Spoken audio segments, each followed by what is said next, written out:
Good morning. I would like to show you the state of the garden now. I have started to place cover around my plants. I have here another bed, the second garden bed, and it's growing things. Let's take a quick peek. So I have cilantro growing. There should be some salad greens, however I'm not hopeful for that. I'm not too sure why it didn't grow. Perhaps it was too hot when I put the seeds in. And some other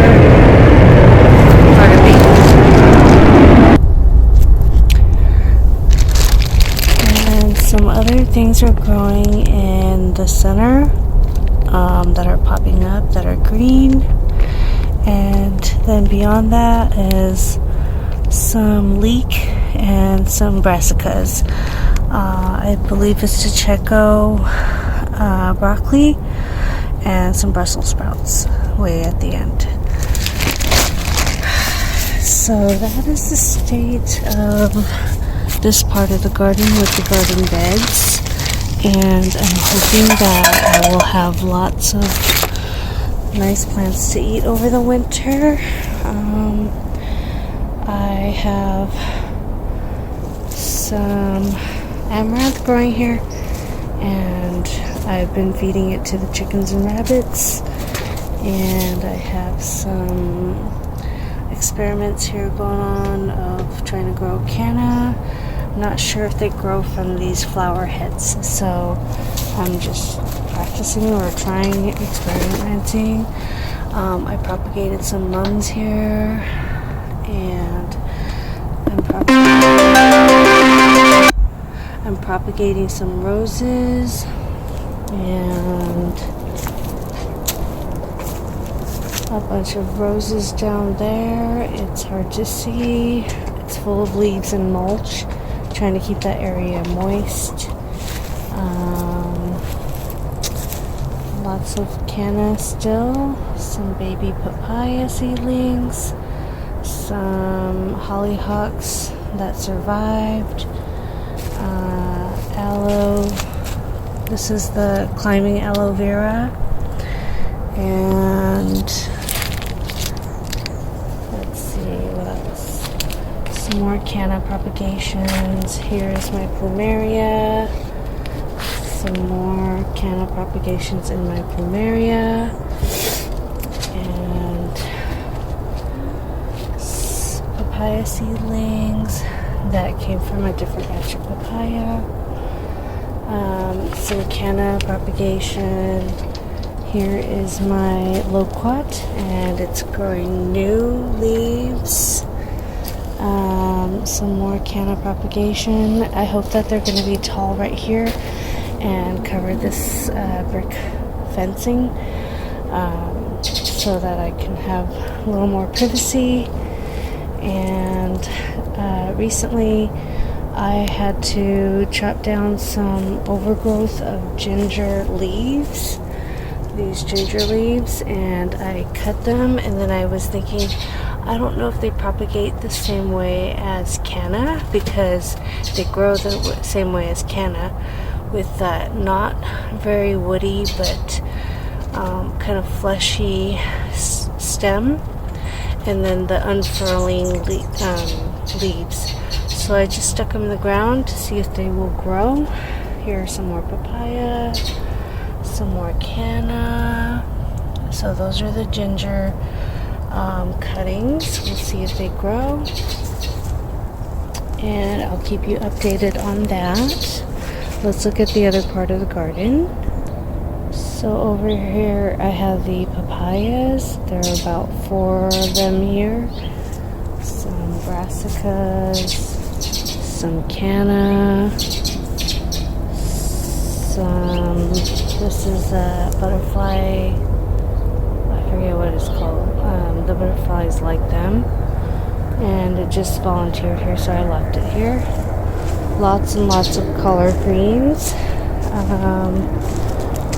Let's see, there's some leek left over from last year, some amaranth, and so guys, I was trying to test if it will regrow a second layer of Brussels sprouts here if you chop off all the little Brussels sprouts, and surely they do keep growing Brussels sprouts.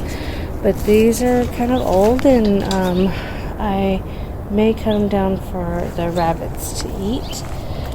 Just observing and seeing what happens. This area used to have all my little potted plants, and I moved them. Trying to clean up this area. I had already taken down the trellis of passion fruit. It will regrow, and the cosmos are still hanging in, and the nights are getting to about 58 degrees, 56 degrees, stuff like that, in the 50s. So I have here one of my fig trees. Back there hanging on is my newly planted plumeria. I hope it makes it. It did flower, and I really hope it makes it because I really love how beautiful the flowers are.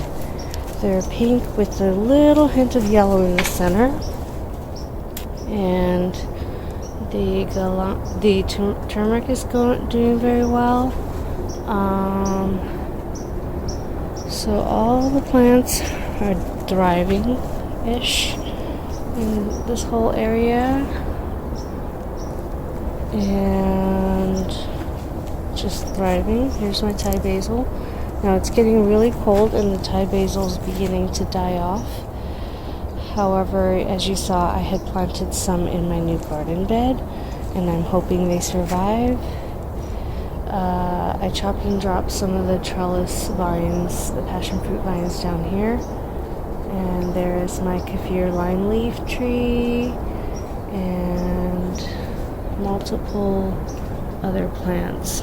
But as I'm speaking, there's smoke coming out of my mouth, or, that when it's a sign that it's too cold. But so far everything's thriving, and I'm hoping that they do. So here's my lupine. These are the pots that were from that area that I was trying to grow them in. And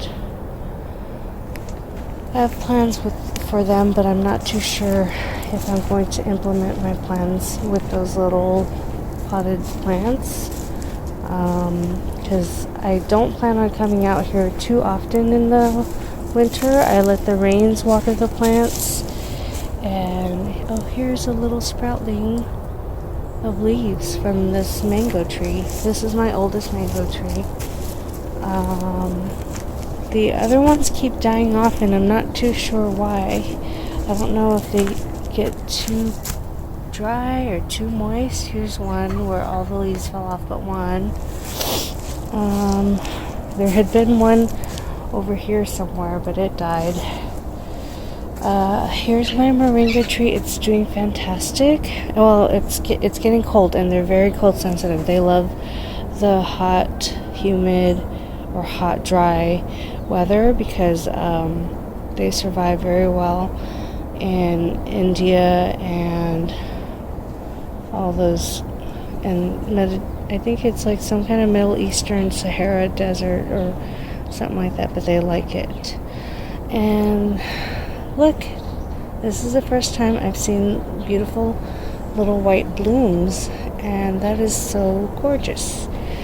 And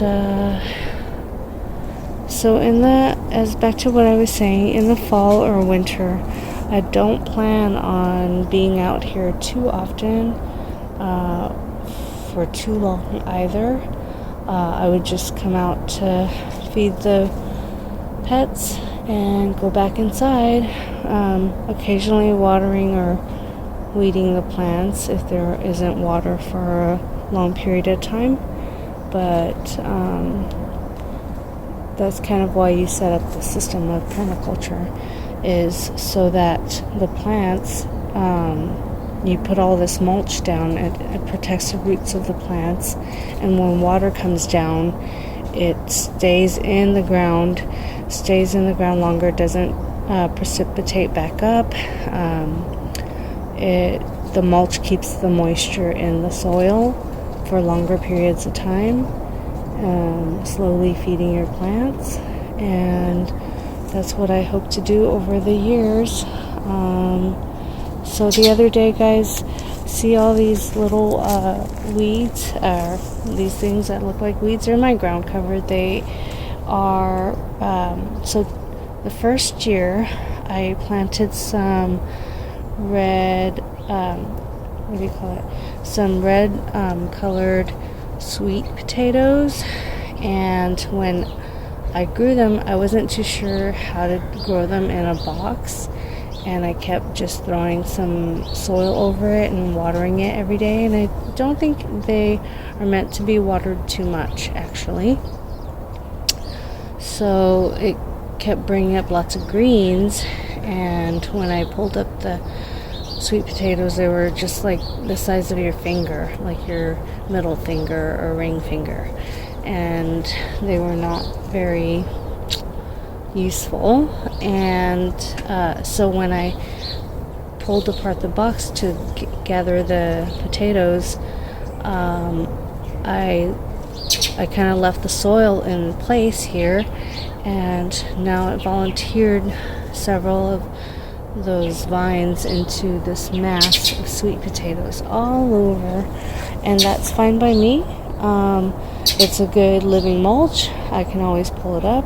You can also eat the leaves of sweet potatoes. You cannot eat the leaves of potatoes, but for sweet potatoes, yams, I think it is, you can. And but you have to cook them because they're full of oxalates, and they taste really good. I've done it before.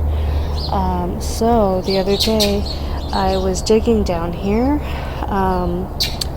trying to compost in place because I don't care about this area. I'm not really growing anything in this right here, this spot.